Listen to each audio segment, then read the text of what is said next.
We're trying to raise what the funding model called redeemable equity, right? And so what that is an investor will buy shares of our company, and we will redeem those shares over time, right? And so we'll redeem 75% of the shares that they buy over time. So what that means is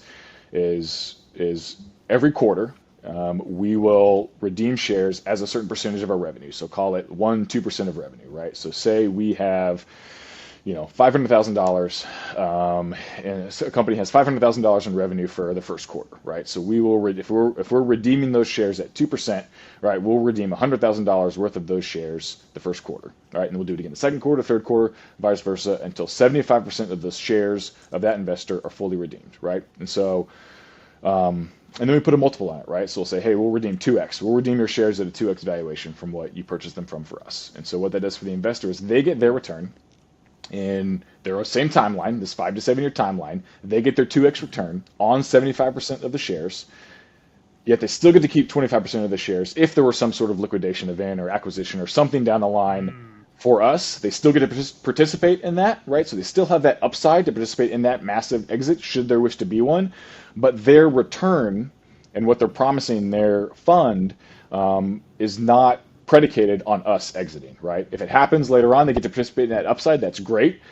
But regardless of if that happens or not, like they're getting a 2x return on 75% of the shares that they purchased from us, right? So they're getting that return. They're getting it risk reduced over time, right? And so from that first quarterly redemption on, like their risk as an investor continues to get reduced as we continue to stay in business.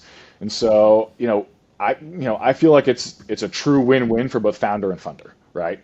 So we get to stay mission aligned and purpose driven. We don't have to be susceptible to this growth at all costs business model. We don't have to run our business in a way that's going to generate a massive exit if we don't want to, right? We can run it in a way that's more aligned with our mission and our values, right? And on the investor side, they get their risk reduced, right? They still get a decent return, right? And they still get to participate in upside if there were some upside or if there were some like potential exit at the end of the day as well. So it's to me, it solves a lot of the problems that exist with the traditional funding model, right?